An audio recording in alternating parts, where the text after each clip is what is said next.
नमस्कार। झारखंडी अपडेट में आपका बहुत बहुत स्वागत है। झारखंड की हर छोटी बड़ी खबरों के लिए चैनल को सब्सक्राइब करना बिल्कुल ना भूलें। झारखंड के मंत्री जगन्नाथ महतो का पैतृक स्थान पर होगा अंतिम संस्कार। झारखंड के मंत्री जगन्नाथ महतो का पार्थिव शरीर रांची लाया गया। यहां उनके पार्थिव शरीर को मंत्रियों एवं विधायकों के अंतिम दर्शन के लिए झारखंड विधानसभा परिसर में रखा गया है। आपको बता दें, बृहस्पतिवार को चेन्नई के एक अस्पताल में उनका निधन हो गया था, जहां उनका उपचार हो रहा था। उनके पार्थिव शरीर को विधानसभा के बाद जेएमएम कार्यालय में अंतिम दर्शन के लिए रखा जाएगा, जिसके बाद उनके शरीर को बोकारो स्थित सिमराकुली अलारगो गांव ले जाया जाएगा और जहां पर पूरे राज्य के सम्मान के साथ उनका अंतिम संस्कार होगा। झारखंड के कई जिलों में आज मौसम रहेगा शुष्क, बारिश के आसार। झारखंड के मौसम को लेकर मौसम विभाग ने अलर्ट जारी किया है। मौसम विभाग की माने तो आज रांची समेत कई जिलों में शाम के समय आंशिक बादल और मौसम शुष्क रहेगा। राज्य में अगले 5 दिनों के दौरान उच्चतम तापमान में कोई बड़े बदलाव की संभावना नहीं है। साथ ही मौसम विभाग ने लोगों को सतर्कता बरतने की नसीहत दी है और सुरक्षित स्थान पर रहने की सलाह दी है। झारखंड के पश्चिमी और निकटवर्ती मध्य भागों में 8 अप्रैल को कहीं कहीं गर्जन के साथ वर्षा, वज्रपात और ओलावृष्टि की भी संभावना है। विधानसभा चुनाव तक टल सकता है निकाय चुनाव, सीएम हेमंत का निर्देश। झारखंड में नगर निकाय का कार्यकाल अप्रैल महीने में समाप्त हो रहा है और इसके बाद नगर निकायों का संचालन सीधे अफसरों के माध्यम से होगा। इसी बीच निकाय चुनाव पर सरकार ने बड़ा फैसला लिया है। सरकार ने तय कर लिया है कि निकाय चुनाव के लिए सरकार ट्रिपल टेस्ट कराएगी। इससे पिछड़े वर्ग को आरक्षण का लाभ देना संभव होगा। सरकार ने ट्रिपल टेस्ट कराए बगैर चुनाव कराने का निर्णय लिया था। इस पर कैबिनेट की मुहर भी लग गई थी। हालांकि आम लोगों तक मामला पहुंचने के बाद विरोध को देखते हुए राज्य सरकार ने अपना निर्णय बदल दिया। इस निर्णय पर कांग्रेस और फिर झामुमो के कई नेताओं ने विरोध दर्ज कराया था। अपनी ही पार्टी में विरोध को देखते हुए सरकार ने फैसले को बदलते हुए तय किया था कि पिछले वर्ग को आरक्षण का लाभ दिया जाएगा। बिरसा हरित ग्राम योजना बागवानी सखी का चयन और प्रशिक्षण शुरू करने का निर्देश। मनरेगा आयुक्त राजेश्वरी बी ने बिरसा हरित ग्राम योजना के तहत वित्तीय वर्ष 2022-23 के लिए मिश्रित बागवानी, तसर, लाह, सहजन, रोड साइड प्लांटेशन आदि के बेहतर रूप के क्रियान्वयन के लिए गाइडलाइन के अनुसार कार्य करने का निर्देश सभी जिलों के उप विकास आयुक्तों को दिया है। आयुक्तों ने कहा है कि लाभुकों तथा चयन स्थल, योजना की स्वीकृति और योजना का क्रियान्वयन समय पर करना आवश्यक है ताकि बरसात में पौधारोपण का काम पूरा हो सके। मनरेगा आयुक्त ने स्पष्ट किया है कि बागवानी से संबंधित योजनाओं में सफल संचालन में बागवानी सखी की महत्वपूर्ण भूमिका है। आज बागवानी की सभी योजनाओं में प्रावधान अनुसार बागवानी सखी का चयन, प्रशिक्षण और मानदेय भुगतान करना सुनिश्चित करें। झारखंड में वनोपज की होगी ब्रांडिंग, किसानों को मिलेंगे उचित दाम। झारखंड सरकार किसानों के विकास के लिए सकारात्मक पहल कर रही है।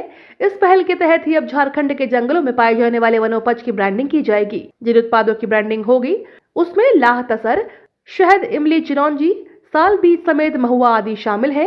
मालूम हो कि अलग राज्य बनने के बाद जंगलों में पाए जाने वाले वस्तुओं का उचित कीमत दिला पाना बड़ी समस्या थी। इससे किसानों को परेशानी होती थी। किसानों की इसी परेशानी को देखते हुए हाल ही के दिनों में मुख्यमंत्री हेमंत सोरेन ने सीधो कान्हू कृषि एवं वन उत्पाद संघ के निर्माण किया है। इसके तहत राज्य के सभी किसानों और वनोपज को एक मंच के नीचे लाया जा रहा है। राजधानी के 1,88,000 भवन को करना है नियमित, योजना की समीक्षा में जुटे संगठन। राज्य में भवन नियमितीकरण योजना को लेकर 12 अप्रैल को बैठक होने वाली है। इसे लेकर व्यापारिक और भवन निर्माण संगठनों ने भी समीक्षा की है। वहीं नगर विकास विभाग को मामले में सुझाव भी दिया गया है, जिसमें Jharkhand chamber of commerce, CREDAI, builders association of India, architect association के अलावा अन्य कई संगठन शामिल हैं। इन संगठनों की माने तो भवन नियमितीकरण योजना लागू होने से सिर्फ राजधानी में लगभग 1,88,800 भवन नियमित होंगे। साल 2019 में भी भवन नियमितीकरण योजना लाई गई थी, लेकिन नियमितीकरण शुल्क अधिक होने के कारण योजना को तब वापस कर दिया गया था। झारखंड के 44 नगर निकायों के स्ट्रीट वेंडर्स का होगा सर्वे, 3,000 नए एसएसजी भी बनेंगे। नगर विकास विभाग ने दीनदयाल अंत्योदय योजना, राष्ट्रीय शहरी आजीविका मिशन 2.0 का प्लान तैयार किया है। इसके तहत राज्य के 44 नगर निकायों के फुटपाथ दुकानदारों का सर्वे किया जाएगा। करीब 10,000 स्ट्रीट वेंडर्स को आईडी कार्ड और सर्टिफिकेट ऑफ वेंडिंग देने का लक्ष्य रखा गया है। वहीं शहरी क्षेत्र के महिलाओं को स्वरोजगार से जोड़कर आत्मनिर्भर बनाने के लिए 3,000 नए सेल्फ हेल्प ग्रुप भी बनाए जाएंगे। जहां महिलाओं को स्थानीय उत्पादों के निर्माण की ट्रेनिंग दी जाएगी और इनके बनाए गए उत्पादों को बाजारों में उपलब्ध कराया जाएगा। इसके तहत 416 एरिया लेवल फेडरेशन का गठन किया जाएगा। एक एरिया लेवल फेडरेशन में 10 से 20 महिलाएं होंगी। 42 सिटी लेवल फेडरेशन भी बनेगा, यह भी 10 से 20 महिलाओं का समूह होगा। अब बालू संकट से लोगों को मिलेगा निजात। झारखंड के 12 जिलों में बालू खनन की स्वीकृति। पिछले कुछ माह से बालू की कमी से दो चार हो रहे झारखंड के निवासियों को अब राहत मिलनी शुरू हो जाएगी। बालू की कमी के कारण लोगों को अब तक ऊंची कीमतों पर अपनी जरूरत के अनुसार बालू की खरीद करनी पड़ रही थी, लेकिन झारखंड राज्य विकास निगम लिमिटेड ने राज्य के 12 जिलों की विस्तृत सर्वेक्षण रिपोर्ट को अपनी मंजूरी दे दी है। मंजूरी मिलने के साथ ही अब राज्य के 12 जिलों में बालू खनन प्रारंभ हो जाएगा। जिन 12 जिलों में बालू खनन की स्वीकृति प्रदान की गई है वे सभी कैटेगरी में आते हैं। इन जिलों में कैटेगरी सी में 6 बालू घाट ही हैं। इनमें पूर्वी सिंहभूम में 2 और सरायकेला, खरसावां, सिमडेगा और गिरिडीह में क्रमशः 11 घाट मौजूद हैं।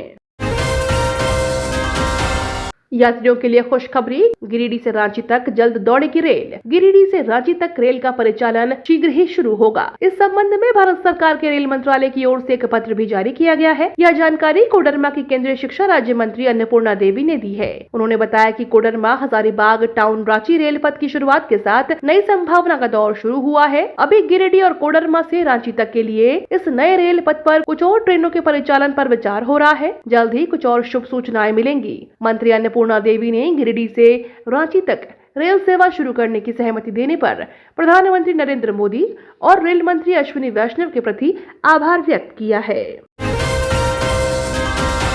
12 साल से नीलामी नहीं होने से 6000 टन कोयला हो रहा बर्बाद।